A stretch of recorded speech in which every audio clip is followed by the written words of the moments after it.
Tea கடை ஸ்டைலில் கார போண்டா எப்படி செய்யறதுன்னு தான் இந்த வீடியோவில் பார்க்க போகிறோம். ஒன்ஸ் இந்த மாதிரி ட்ரை பண்ணி பாருங்கள். இந்த ரெசிபி செய்கிறதுக்கு 1 கப் அளவுக்கு வடைப்பருப்பு எடுத்துருக்கேன். இது 1/4 கிலோ அளவுக்கு இருக்கும். எல்லாத்தையும் நம்ம வாஷ் பண்ணிவிட்டு 4 மணி நேரம் நல்லா ஊற வச்சு எடுத்துக்கலாம். பாருங்கள், பருப்பு நல்லா ஊறிடுச்சு. இப்போ நம்ம இதை ஒரு மிக்ஸி ஜாரில் சேர்த்து ஸ்மூத்தாக அரைச்சி எடுத்துக்கலாம். பாருங்கள், இது போல் ஸ்மூத்தாக அரைச்சி எடுத்துக்கோங்க. இது கூட கொஞ்சம் போல் கறிவேப்பிலை சேர்த்துக்கலாம். கட் பண்ணிவிட்டு கொஞ்சம் போல் கொத்தமல்லி இலைகள் சேர்த்துக்கோங்க. இது கூட தேவையான அளவு உப்பு சேர்த்துக்கோங்க.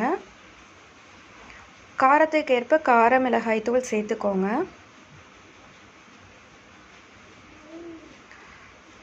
2 பெரிய வெங்காயத்தை பொடியாக கட் பண்ணிவிட்டு சேர்த்துருக்கேன். காரத்துக்கு ஏற்ப கார மிளகாய் தூள் சேர்த்துக்கலாம். 1/4 ஸ்பூன் போல் கரம் மசாலா சேர்த்துக்கோங்க. எல்லாத்தையும் நல்லா மிக்ஸ் பண்ணி எடுத்துக்கலாம்.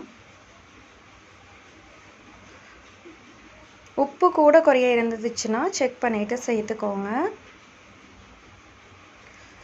வறுத்த வேர்க்கடலை தோல் உரிச்சிட்டு 20லேருந்து 25 கிராம் போல் சேர்த்துட்டு எல்லாத்தையும் நல்லா பிசைஞ்சு எடுத்துக்கலாம். வேர்க்கடலை சேர்க்கும் போது அதோடய ஃப்ளேவர் ரொம்ப சூப்பராக இருக்கும்.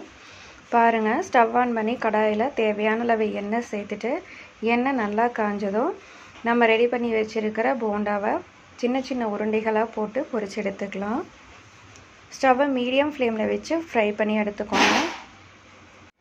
இதோட டேஸ்ட்டு டிஃப்ரெண்ட்டாக சாப்பிட்றதுக்கு ரொம்பவே சூப்பராக இருக்கும்.